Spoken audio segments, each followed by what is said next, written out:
Terima kasih pemirsa, Anda masih bersama kami di Editorial Media Indonesia. Pada hari ini tajuknya adalah pemutus COVID-19 adalah kita, Bang Don. Dan pemirsa, kita akan ikuti Editorial Media Indonesia, pemutus COVID-19 adalah kita.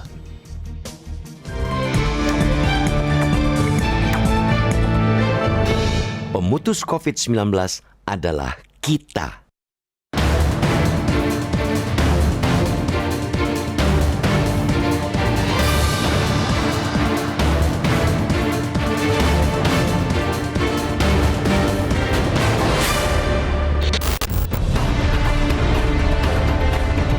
Sejumlah daerah di Jawa dan Bali mulai awal pekan depan akan kembali pada pembatasan sosial berskala besar atau PSBB sesuai yang diatur oleh peraturan pemerintah PP nomor 21 tahun 2020. Keputusan itu diambil pemerintah ketika laju penularan COVID-19 belum menunjukkan tanda-tanda melambat di awal tahun ini. Bahkan, laju penularan di berbagai daerah semakin mengkhawatirkan. Tingkat penularan atau positivity rate COVID-19 di tanah air nyaris menyentuh 30% atau 6 kali batas aman yang ditetapkan WHO. PSBB melanjutkan kebijakan pengetatan mobilitas warga dan pelarangan aktivitas rawan kerumunan yang berakhir 9 Januari atau akhir pekan ini. Seperti yang berlaku perdana, pada Maret tahun lalu, PSBB membatasi kegiatan di berbagai sektor kecuali sektor esensial. Pembatasan itu antara lain berupa kewajiban bekerja dari rumah minimal 75% jumlah karyawan, kegiatan belajar mengajar sepenuhnya daring, operasional angkutan umum berakhir pada pukul 19, serta aktivitas makan dan minum di restoran atau tempat makan maksimal 25% kapasitas. Upaya lebih keras dalam menekan laju penularan memang mau tidak mau harus diambil, apalagi Indonesia tengah bersiap memulai program vaksinasi COVID-19. Penyuntikan vaksin mensyaratkan penerima dalam keadaan sehat. Pada pasien COVID-19 yang tengah dirawat di rumah sakit dan fasilitas isolasi lainnya, tentu saja untuk sementara harus dilewatkan. Bila jumlah yang sakit terlampau banyak, akan menghambat laju vaksinasi. Keberhasilan PSBB memerlukan penegakan aturan secara tegas di lapangan. Ujung tombaknya adalah aparat pemerintah daerah dengan perilaku masyarakat sebagai kuncinya. Harus diakui, selama kurang lebih 10 bulan penanggulangan COVID-19, ketidakpatuhan masyarakat terhadap protokol kesehatan masih tergolong tinggi. Tanpa penegakan disiplin, sebagian masyarakat tetap abai kendati di tengah penerapan kebijakan pembatasan kegiatan. Seperti yang terjadi pada periode libur Natal dan Tahun Baru, Satuan Tugas atau Satgas Penanganan COVID-19 mencatat penurunan tingkat kepatuhan masyarakat terhadap protokol pencegahan COVID-19. Kepatuhan menggunakan masker dan jaga jarak menghindari kerumunan turun hingga 6%. Satgas menyebut kendati penurunan kepatuhan tidak sampai 10%, dampaknya dapat memicu peningkatan kasus pada 1-2 pekan ke depan. Tren penurunan kepatuhan mencegah COVID-19 terlihat pula pada hari libur dan akhir pekan di luar periode libur Natal dan Tahun Baru. Razia tempat-tempat yang diperkirakan dapat memancing kerumunan seperti kafe-kafe juga kerap kali menemukan banyak pelanggaran protokol pun di tempat-tempat kerja dan pasar. Masih ada pekerjaan besar menegakkan disiplin masyarakat dalam mematuhi protokol pencegahan COVID-19. Aparat di daerah tidak boleh bosan melakukan razia sambil terus-menerus memberikan pemahaman kepada warga yang masih abai. Seiring dengan itu, pendeteksian, penelusuran, dan perawatan kasus mesti terus digalakkan dan ditingkatkan kapasitasnya. Perbanyak memakai instrumen deteksi yang lebih akurat dan terjangkau dari segi ketersediaan dan harga. Keterjangkauan akan mendorong masyarakat menjalani tes dengan biaya sendiri hingga membantu pendeteksian COVID-19 di komunitas secara lebih cepat. Pencegahan COVID-19 merupakan upaya tanpa henti dan pantang kendur. Kebijakan pemerintah menjadi motor. Namun pada akhirnya, keberhasilan ada di tangan setiap pribadi karena pemutus rantai COVID-19 tiada lain adalah kita.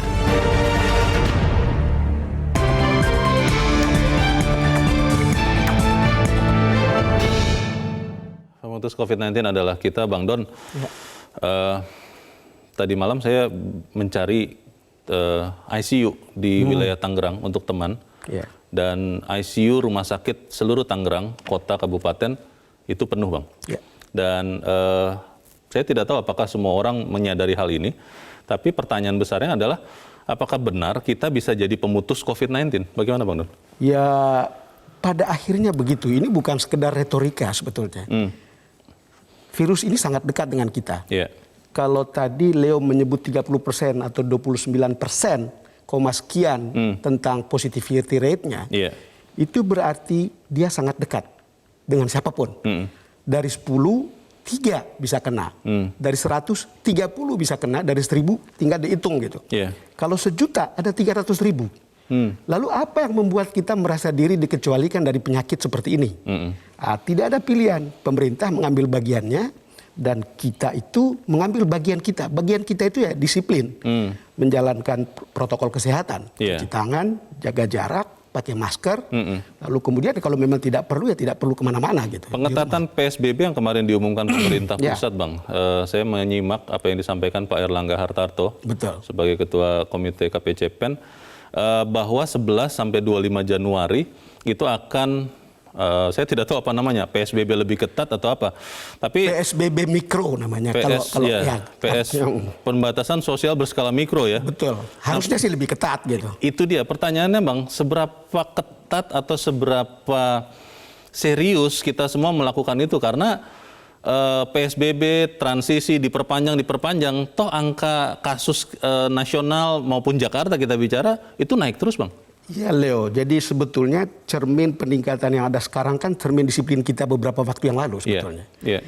Kalau tim Satgasnya Pak Doni mengatakan ada 6% peningkatan ketidakpatuhan pada libur Natal dan Tahun Baru. Ekornya sekarang, hitung-hitungannya sekarang ini gitu. Iya. Dan mungkin juga akan makin, itu kan eksponensial peningkatannya ke depan. Makanya kembali lagi, ya setiap orang harus menjalankan tugasnya, termasuk pemerintah di mana PSBB itu dijalankan, atau aparat penegak hukum atau apapun lah. Iya. Itu harus betul-betul tegas begitu. Saya rasa editorial kita hari ini tidak punya pilihan lain. Saya ingin mengulang penutupnya, Leo. Pencegahan COVID-19 merupakan upaya tanpa henti dan pantang kendor. Iya. Kebijakan pemerintah menjadi motor. Namun pada akhirnya keberhasilan berada di tangan tiap pribadi. Iya. Karena memutus rantai COVID-19 tiada lain adalah kita. Iya. Saya kira media Indonesia tidak sedang berkhotbah. Iya. But this is real. Iya. You are very close to the COVID-19. Tapi Bang, kalau kemudian kita berharap atau mengandalkan pada kesadaran masing-masing, Ya. kan angkanya kita lihat hari-hari ini. Kemarin angka pertambahan kasus nasional 8.800 sekian, Bang. Betul. Kalau tidak salah itu salah satu rekor di Jakarta pun angka kasusnya rekor. Nah, kan tidak bisa kemudian kita berdiam diri, pemerintah berdiam diri, sudah akan melakukan tadi PSBB atau PSBM itu. Tapi kembali lagi, Bang, seperti apa itu akan dilaksanakan, akan diterapkan untuk membuat benar-benar angka COVID ini tidak bertambah banyak terus, Bang? Ya mestinya harus lebih keras menjalankan disiplin. Harus lebih keras menjalankan disiplin. Pemerintah atau aparat itu punya payung hukum untuk menjalankannya. Ya. Karena ini untuk keselamatan kita, kan Presiden sudah bilang, salus populi suprema lex. Ya. Jadi kalau lihat ini, ya udah jalankan saja, jelas dan tegas. Kita selalu salah mengerti ya. Kita bilang kalau di negara-negara liberal itu suka-suka aja kita buat. Coba kita ke Amerika atau kemana saja di negara-negara maju yang dianggap sebagai liberal. Ketika terorisme itu, siapa saja tidak dikecualikan. Keluar sepatu keluarkan. Apa saja sangat ketat begitu. Bahkan diikuti dengan dengan kamera kemana seseorang itu bisa ikut gitu. Kemana seseorang yang yang suspek itu bisa dilihat. Sangat ketat, dan saya kira saat ini saatnya untuk betul-betul tegas dan bersikap tegas untuk membuat mata rantainya berkurang. Tidak bisa kita tiadakan. Karena kita harus tetap mempertahankan endurance kita sambil menunggu sambil menunggu vaksinasi. Tetapi kalau lihat penularannya 30% itu bukan angka yang kecil itu, Leo. Itu dia, Bang. Beberapa waktu yang lalu, tahun lalu ya kita ingat, awal-awal ada PSBB itu disiplin, Bang. Semua orang walaupun dengan susah payah, banyak yang dipaksa, akhirnya pakai masker, mengurangi bepergian, dan memang akhirnya akibat langsung dan tidak langsungnya ekonomi kita jadi melambat begitu rupa. Nah, ada yang mengatakan begini, Bang Don, mungkin karena sekarang sudah jenuh lalu di sisi lain juga semua berkepentingan ekonominya berjalan, asap dapurnya ngebul. Akhirnya kemudian orang-orang jadi lebih lengah. Nah, bagaimana Bang menyadarkan supaya kita tidak seperti itu? Saya berpikir tadinya Bang, bahwa gambar rumah sakit yang sudah terlalu penuh ini, itu yang harusnya disebarluaskan kuburan sekarang. yang sudah berkurang dan sesak, dan kita harus cari kuburan baru, juga mungkin bisa. Di Pondok Rangon sudah tidak ada lagi katanya. Nah, itu bagaimana Bang? Ya, saya kira pikiran Leo betul sekali. Semua orang sekarang dalam posisi sudah bosan, misalnya. Ada segala sesuatu yang berjalan begitu lama itu bisa membosankan. Tetapi sekali lagi tugas negara untuk membuat sosialisasi tentang kesiagaan ini terus-menerus harus ada gitu. Itu tugasnya, itu termasuk mensosialisasikan ini, dan jangan pernah lengah. Yang menjadi berbahaya itu kan bukan makin lama makin berkurang. Makin lama makin bertambah. Dan kalau lihat begitu, saya juga tidak punya resep lain kecuali mengatakan kamu harus siaga. Sekali lagi disiplin. Tidak ada pilihan. Itu betul-betul kita punya kata-kata apa lagi Leo untuk mengatakan ini. Baik, bagaimana langkah-langkah yang taktis ya untuk bisa melakukan itu? Nanti akan kita bahas di bagian berikut. Bang Don dan pemirsa tetap bersama kami. Editorial Media Indonesia segera kembali.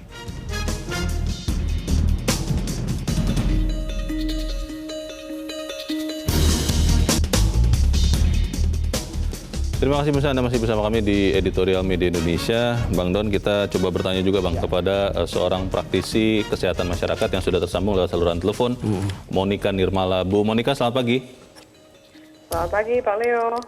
Ya, Bu Monika, COVID-19 masih ada di sekitar kita, itu pasti, dan kalau melihat angkanya pertambahan kasus itu makin banyak kalau saya melihat Bu. Nah, pertanyaannya, apakah memang ini dalam kondisi masih terkendali atau sudah mengkhawatirkan? Menurut Bu Monika bagaimana Bu? Pertama, saya melihat bahwa kita ada pola ya di Indonesia. Setiap kali habis libur panjang tuh long weekend ya, misalnya dari Kamis sampai Minggu begitu ya, itu sudah terjadi penambahan kasus. Setiap kali ada libur nambah kasus.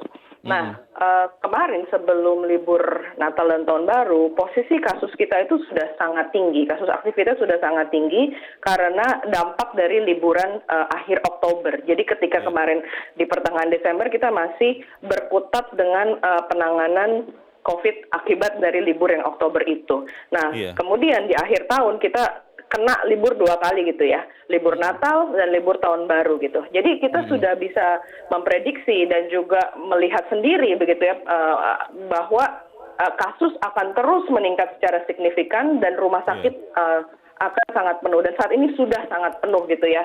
Kalau kita melihat bed occupancy ratio atau tingkat keterisian rumah sakit baik yang di DKI Jakarta, Jawa Barat, Jawa Tengah, Jawa Timur itu sudah sangat mengkhawatirkan. Jadi memang saya pikir saat ini tidak ada pilihan yang mudah buat pemerintah gitu, dan keputusan ini harus diambil gitu, yaitu untuk mengetatkan pergerakan masyarakat gitu, karena kita sangat melihat hubungan erat gitu. Kalau mobilitasnya meningkat, kasus akan meningkat gitu.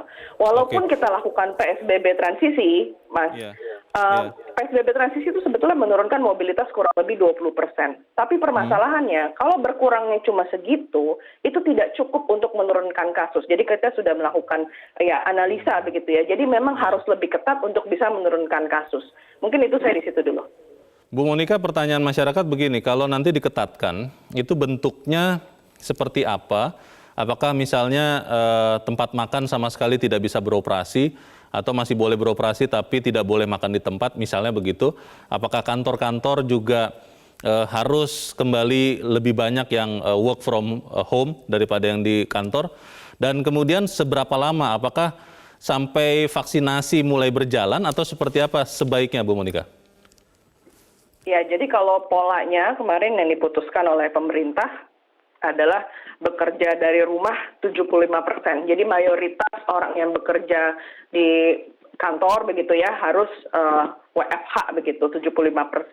Nah, kalau terkait dengan restoran, kemarin yang disepakati adalah dine-in 25%, jadi lebih ketat dibandingkan sebelumnya 50%. Nah, kami juga memberikan rekomendasi, dan kemarin juga sempat dibahas di rapat bahwa restoran-restoran yang membolehkan dine-in ini harus membuka jendela, harus membuka pintu, memastikan ada udara, sirkulasi udara dari luar masuk ke dalam, karena itu sangat kunci gitu dalam pencegahan. Kalau ditanya soal waktu, memang 2 minggu ini dipilih agar kemudian nanti bisa dilakukan evaluasi kembali. Jadi tidak menutup kemungkinan bahwa setelah 2 minggu bisa saja diketatkan lagi gitu, atau bahkan lebih ketat atau sama begitu. Jadi saya pikir it's yet to be seen gitu ya.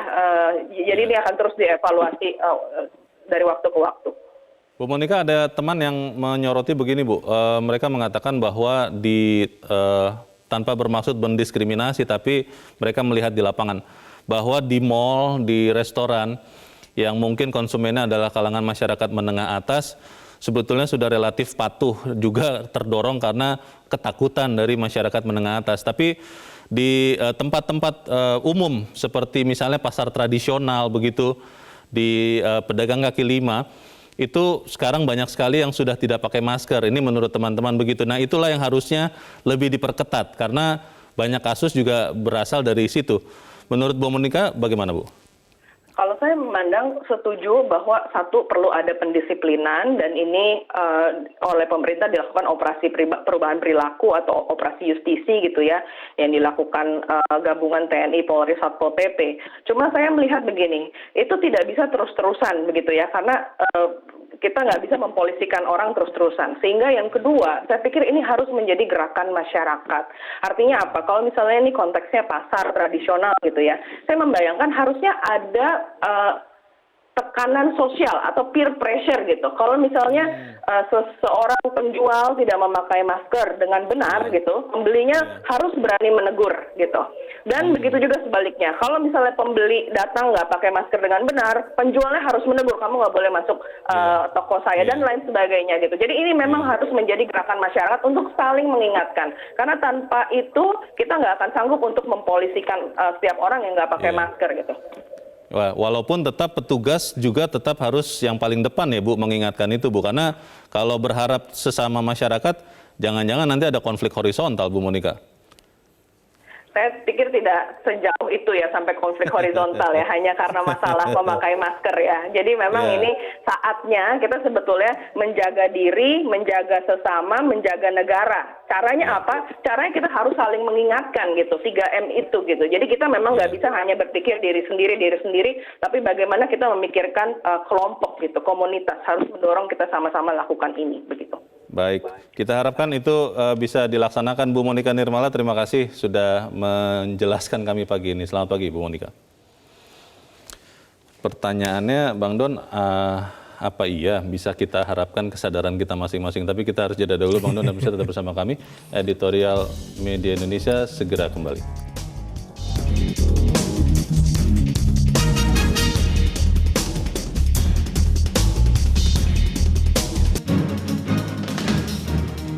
Terima kasih Anda masih bersama kami di Editorial Media Indonesia. Bang Don, kita coba mendengarkan dulu Bang pendapat dari masyarakat, bagaimana masyarakat bisa melihat bahwa pemutus COVID-19 adalah kita. Kita sudah terhubung dengan pemirsa Metro TV di Surakarta, Jawa Tengah. Ada Pak Bambang Saptono. Pak Bambang, selamat pagi. Selamat pagi Metro TV dan selamat pagi saudaraku bangsa Indonesia. Selamat pagi Pak Bambang. Bisa kita sebagai pemutus COVID-19 atau memang harus dipaksa supaya kita bisa jadi pemutus COVID-19, Pak Bambang? Baik, Mas Leo, bahwa masyarakat harus memahami kenapa pemerintah harus memberlakukan kembali PSBB atau pembatasan sosial berskala besar khususnya di Jawa Bali mulai pekan depan. Hal ini dikarenakan bahwa jumlah korban COVID-19 hingga saat ini masih terus meningkat, di mana per Rabu 6 Januari kemarin jumlah kasus positif COVID-19 telah mencapai 788.402 orang dan yang meninggal dunia 23.296 orang. Lah, yang sangat memprihatinkan Mas, angka kasus positif harian saat ini sangat tinggi, yaitu mencapai 8.854. Padahal pada 3 Januari yang lalu, Mas, itu masih di angka 6.877 orang. Sehingga di dalam 3 hari sudah melonjak hampir 2.000-an orang. Lah, oleh karenanya, Mas, kita harus saling mengingatkan bahwa pemutus COVID-19 ini adalah kita atau masyarakat. Tidak bisa dielak atau dipungkiri bahwa semakin tingginya pelanggaran terhadap protokol kesehatan, maka semakin tinggi pula pertambahan jumlah korban COVID-19. Oleh karena itu, Mas, mohon kepada saudaraku bangsa Indonesia untuk tidak bosan melaksanakan protokol kesehatan, yaitu dengan selalu pakai masker, cuci tangan, dan jaga jarak. Dan satu lagi, Mas, untuk meningkatkan daya tahan tubuh kita. Selamat. Baik, terima kasih Pak Bambang Sabtono di Surakarta, Jawa Tengah. Selamat pagi. Di belakang Pak Bambang ada Pak Beni di Jakarta. Pak Beni, selamat pagi. Ya, selamat pagi Metro TV, selamat pagi Indonesia. Selamat pagi Pak Beni. Bagaimana Pak melihat rencana pemerintah 11 sampai 25 Januari akan memperketat, salah satunya adalah Jakarta, tempat Pak Beni berada. Bagaimana Pak Beni? Sebenarnya saya sebelumnya udah pernah melihat juga sih di website Corona Jakarta ya, bahwa salah satu faktor yang dinilai untuk melihat atau memantau angka COVID itu adalah PSBB.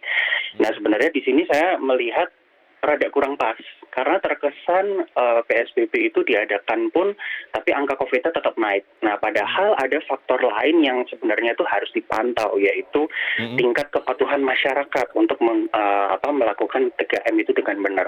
Nah, sekarang selain yang banyak yang tidak menggunakan masker, masih banyak kok standar-standar 3M itu yang nyeleneh. Gitu, contohnya masker dipakai di dagu, masker dipakai cuma di mulut gitu kan, pakai masker tapi nggak sadar jarak, pakai masker tapi standarnya nggak jelas gitu ya, bukan standar medis ya kan. Nah, banyak sekali bahkan petugas-petugas itu yang menggunakan kaos Satgas COVID gitu ya, tetapi tidak menggunakan standar-standar yang jelas gitu, bahkan banyak yang tidak menggunakan masker. Nah, ini semua kalau menurut saya sih balik lagi kepada culture kita sebagai warga itu terlalu banyak excuse gitu ya, excuse mau makan lah, mau minum lah, mau rokok lah, mau foto lah gitu-gitu ya. Dan bahkan sebagai petugas pun yang harusnya mencontohkan dan menjadi teladan pun juga membiarkan gitu loh hal itu terjadi. Nah, ini jadi menyebabkan saya jadi bertanya-tanya gitu. Jadi kita tuh sebagai Indonesia tuh serius nggak sih mau melawan COVID gitu loh? Karena kalau misalnya mau di PSBB-in bahkan total 100% pun harus di rumah pun, kalau kejadian kayak gitu sih sama aja bohong sih, itu menurut saya. Baik, terima kasih Pak Beni di Jakarta untuk pendapat Anda. Selamat pagi Pak. Ini menarik Bang Don. Pak Beni barusan bilang kita ini bangsa yang terlalu banyak excuse. Mungkin kalau anak muda sekarang suka menggunakan istilah ini Bang Don, terlalu banyak ngeles katanya. Disuruh pakai masker, saya baru makan katanya. Tapi dalam kondisi sudah makan selesai masih ngobrol lagi. Pakai masker, oh ya bentar ini bentar lagi mau minum gitu kan. Nah, ini bagaimana kemudian kita bisa benar-benar menyadarkan bahwa COVID itu ada loh dan bisa mematikan kita. Itu Leo, saya kira semua orang tahu. Semua orang tahu bahwa COVID itu ada dekat dia, tetapi juga tidak semua orang patuh. Itu masalahnya. Jadi itu kembali lagi orang mungkin baru merasa bahwa ini betul-betul real kalau dirinya kena. Saya kira kesaksian banyak korban atau keluarga yang ditinggalkan itu sering membuat kita terenyuh. Lalu kemudian mungkin itu juga merangsang kita atau menjadi stimulus untuk lebih disiplin begitu. Kita itu sadar betul bahwa kita tidak disiplin. Kalau lihat dengar dari penonton, banyak yang tahu bahwa kita tidak disiplin. Sadar bahwa tidak disiplin. Bahwa, tapi kemudian kok membiarkan begitu gitu. Karena dia tidak merasa bahwa COVID itu dekat dengan dia. Tetapi coba kembali lagi kepada angka positivity rate. Kalau di antara 130 kena, maka probabilitas untuk saya kena itu besar sekali gitu. Untuk keluarga saya atau anggota keluarga saya kena, itu sangat besar. Kemudian fatality rate-nya 3%. 3% itu tetap di atas standar WHO yang 2,39%. Itu juga angka yang tidak kecil gitu. Tidak tahu kita bagaimana caranya. Coba beberapa kali atau sering kali Metro TV membuat berita tentang bagaimana tempat pemakaman sudah tidak cukup. Lalu kemudian DKI membuka pemakaman baru. Itu kan menggambarkan begitu fatalnya dan begitu beratnya COVID ini sebetulnya, atau wabah ini, yang mestinya secara personal membuat kita betul-betul alert. Gitu. Dan kita juga sudah tahu, dan mestinya kita sudah terbiasa bahwa di masa wabah seperti ini bisa jadi akan ada tarik rem darurat, gitu. Buka, kemudian tarik lagi, lepas, tarik lagi, itu harus dianggap biasa, begitu. Karena kita dalam situasi yang betul-betul darurat.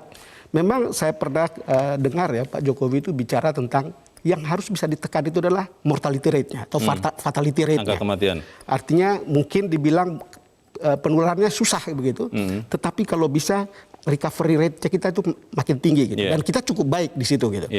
Maka daerah-daerah yang PSBB sekarang ini kan yang fatality rate-nya di atas 3%, atau recovery rate-nya di bawah 82%. Kan itu kira-kira yang begitu. Tetapi kembali lagi jangan anggap enteng lah. Yang Bang, begitu. Pertanyaannya begini Bang, 11 sampai 25 Januari itu kan di sekian daerah kemarin Pak Erlangga mengatakan akan diperketat PSBB atau PSBM atau apalah. Dan di sisi yang lain kita melihat pemerintah juga sudah berani mengambil langkah yang mungkin tidak populer juga, menutup penerbangan internasional Bang 1 sampai 14 Januari untuk mencegah masuknya varian baru dari virus ini. Nah, kenapa kemudian pemerintah bisa dengan tegas menutup pintu Indonesia, tapi di dalam kelihatannya beberapa orang mengatakan, ini paling hanya seperti yang kemarin-kemarin saja, dikatakan diperketat, tapi orang masih boleh makan. Ada yang bilang begini Bang, restoran masih bisa dine-in maksimal 25%, makan di tempat 25%. Kenapa tidak ditiadakan dulu saja minimal dalam waktu 11 sampai 25 Januari itu? Bagaimana Bang? Memang serba salah Leo. Kan kita sudah memilih pilihan ya sehat, tapi ya juga produktif. PSBB tentu membuat itu akan menjadi berkurang. Kalau kemudian dikunci sama sekali, itu berarti nol sama sekali. Tapi kenapa tidak dikunci saja dulu Bang 2 pekan, supaya kemudian angka itu turun betul, baru setelah itu dibuka lagi, kan bisa Bang? Mungkin pemerintah bisa mendengar ini, tapi kan cerita kita adalah bagaimana membiayai ketika you menurunkan semua ini. Bukan soal tidak bisa. Gitu. Tapi kemampuan kita untuk membiayai ketika semua itu lockdown full. Itu kan beda dengan Cina. Dia punya kemampuan untuk memberi makan gratis sampai sekian bulan di tempat-tempat lockdown. Sekarang kita bisa atau tidak? Makanya pilihannya pada waktu itu adalah kalau lakukan lockdown itu harus mikro betul. Sebuah RW nggak apa-apa itu di lockdown, mungkin mereka bisa buka buka dapur, tetapi ada di situ gitu. Tapi jamin tidak keluar. Kira-kira begitu. Pertanyaannya begini Bang, salus populi prima lex esto, keselamatan itu hukum tertinggi, kan harusnya terus dipegang untuk kemudian mengutamakan kita tetap sehat. Ada yang mengatakan ekonomi tidak ada kalau manusianya tidak ada. Pilihannya harus begitu, Leo. Tapi kita harus jeda dulu Bang Don, dan tetap bersama kami, Editorial Media Indonesia, segera kembali.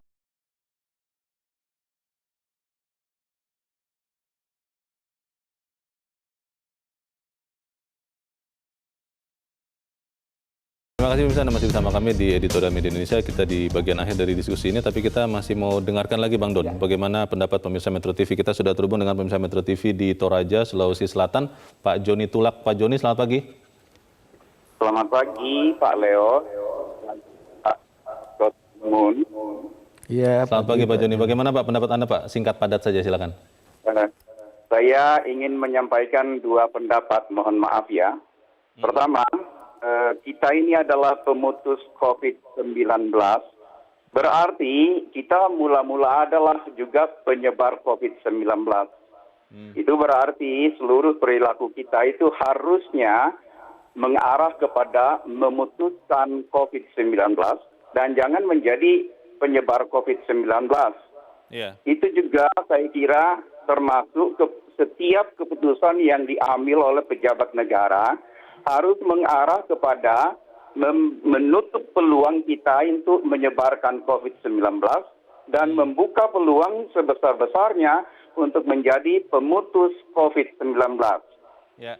PSBB untuk Pulau Jawa dan Bali ini saya anggap sangat tepat. Bahkan itu dapat diterapkan lagi untuk pulau-pulau di Indonesia, sehingga betul-betul ada penurunan penularan COVID-19 sampai nanti menjadi boleh dikata tidak ada, apalagi kalau vaksinasi sudah berjalan dengan baik. Harapannya begitu ya? Salah satu keputusan yang menurut saya bertentangan dengan memutus COVID-19 bahkan membuka peluang penyebaran COVID-19 ialah keputusan Menteri PDANK, maaf Bang Nadiem, kali ini menurut saya Anda keliru, harusnya tidak mengizinkan tatap muka. Oke. Sehingga menyebabkan orang tidak berani untuk membuka tatap muka yang artinya tidak berani untuk menyuruh orang menularkan COVID-19. Keputusan Pak Nadiem ini saya pastikan akan menambah korban. Harusnya tidak mengizinkan. Nah, kalau dia tidak mengizinkan berarti orang hati-hati, kepala daerah hati-hati. Nah, sekarang diizinkan kepala daerah itu banyak yang akan merasa wah kita buka aja. Di beberapa daerah sudah dibatalkan. Terima kasih Pak Joni Tulak untuk pendapat Anda dari Toraja, Sulawesi Selatan. Selamat pagi. Di belakang Pak Joni ada Pak Syahril di Jakarta. Pak Syahril, selamat pagi. Ya, selamat pagi. Sebuah saran, sebuah pendapat dari saya, dari hasil penelitian saya mengenai pemutusan COVID-19, sebuah ikhtiar pemulihan kesehatan menuju kepada penyehatan ekonomi. Itu judul yang sebenarnya yang harus disampaikan. Saran saya yang pertama kali, rakyat Indonesia ini bukannya tidak mau melaksanakan penggunaan masker, cuci tangan, dan bila mungkin adanya penjagaan jarak. Permasalahan sekarang itu daya beli rakyat untuk membeli masker itu rendah. Jadi saran saya sekarang itu pemerintah dalam hal ini Departemen Kesehatan haruslah memberikan secara cuma-cuma untuk 1 bulan setiap keluarga itu menggunakan masker itu secara cuma-cuma. Bila perlu masker yang bisa digunakan berkali-kali yang dicuci, itu diberikan kepada seluruh rakyat Indonesia ini. Berapa sih jumlah uangnya? Tidak seberapa. Yang kedua sekali, untuk mengedukasi rakyat Indonesia ini, gunakanlah pemuka-pemuka masyarakat yang ada di daerah-daerah tersebut, karena kita ini masih patrimonial sistemnya itu, masih pada kebapaan. Gunakanlah para ulama, menggunakanlah para cendekiawan dan sebagainya. Mengenai perbaikan perekonomian, khususnya usaha kecil dan mikro, saya mengharapkan sekali lagi menghimbau Presiden kita Joko Widodo dan aparat perangkatnya memberikan keteladanan, memberikan bantuan itu untuk di setiap 3 provinsi daerah mereka tampil, memberikan kepada para pengusaha kecil itu sebagai simbolik Presiden tadi menyampaikan kepada masyarakat, ini sumbangan kami, ini bantuan kami, ini dorongan kami untuk usaha kecil dan menengah ini. Presiden sendiri tampil di 34 provinsi itu.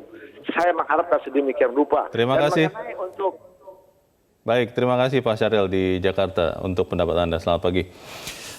Bang Don, tadi dikatakan bahwa ada langkah yang kurang tepat kalau menurut Pak Joni dari Toraja, Sulawesi Selatan soal pembelajaran tatap muka. Walaupun saya tidak tahu, mungkin tidak lama lagi akan ada update bahwa itu secara nasional mungkin akan ditunda dulu. Bagaimana Bang Don? Ya, saya kira kan situasi di berbagai daerah berbeda. Itu juga saya kira datanya memperlihatkan hal seperti itu gitu. Tetapi kalau lihat kecenderungan seperti sekarang, kita jangan menganggap enteng kalau pengurangannya akan berlangsung secara eksponensial. Maka kita juga harus siap siaga untuk misalnya udah tutup aja, tidak perlu ada belajar tatap muka. Itu kebijakannya apakah daerah per daerah Bang atau itu bisa daerah, secara nasional? Itu Pak Nadiem sudah menjelaskan, itu betul-betul daerah. Di sini kan tidak bisa melihat semuanya. Jadi daerah itu harus aware dengan situasi itu gitu. Kalau daerahnya tidak aware itu masalah gitu Leo. Jadi kalau lihat begitu ini saya pikir pandangan para penonton kita cukup jernih untuk melihat problem ini gitu. Cuman kan selalu harus basisnya fakta yang ada di lapangan. Kita bisa ngomong apa saja. Maka kalau kita lihat kan misalnya PSBB ini berlaku di daerah yang mobilitas manusianya sangat tinggi. Manusianya juga sangat banyak. Jadi kalau lihat persis pilihan seperti ini kan ini sebetulnya pilihan yang sangat rasional ya. Betul. Gitu. Kalau melihat Bang, kembali lagi tadi pertanyaan sebelum jeda Bang. Memang ekonomi harus dipikirkan, harus dipulihkan karena memang terpukul karena COVID.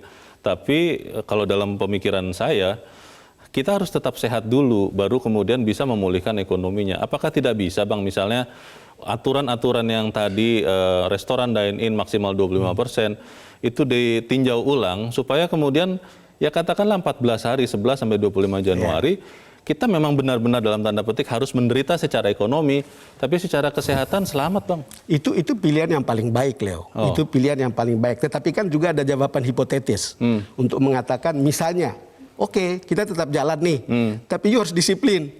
Kira-kira gitu.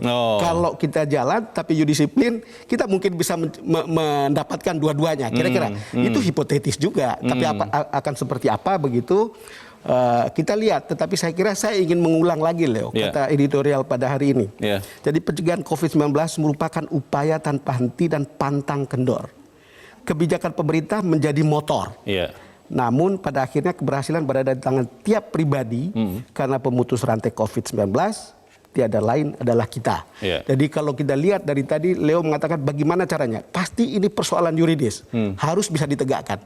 Tetapi yang paling dekat itu adalah persoalan hati nurani kita masing-masing untuk menyelamatkan sesama kita yang ada di sekitar kita dan menyelamatkan diri kita sendiri. Jadi kalau orang melihat, jadi ini bukan sekedar soal yuridis, tapi itu juga soal etis, soal moral gitu.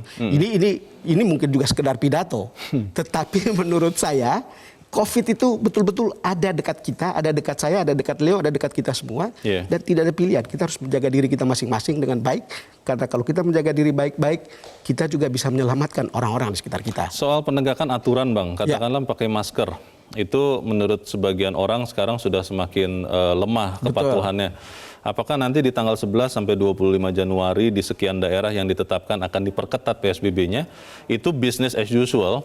Tapi atau memang masker itu kalau sudah tidak dipakai hukum keras, Bang? Nah, kita harus memperlihatkan bahwa hukum itu berjalan, tidak boleh absen. Karena kalau tidak, untuk apa semua aturan itu lalu kemudian tidak efektif juga percuma. Gitu. Iya, pertanyaannya itu ya, apakah kita bisa sama-sama memutus COVID-19? Kembali lagi berpulang kepada kita. Semoga itu bisa kita laksanakan, Bang Don Bosco Salamon. Terima kasih, Bang, sudah hadir di tempat ini. Selamat pagi. Pagi, Leo. Pemirsa, pencegahan COVID-19 merupakan upaya tanpa henti dan pantang kendur. Kebijakan pemerintah menjadi motor, namun pada akhirnya keberhasilan ada di tangan setiap kita. Anda, saya, karena pemutus rantai COVID-19 tidak lain adalah kita. Demikianlah editorial Media Indonesia untuk hari ini, Kamis 7 Januari 2021.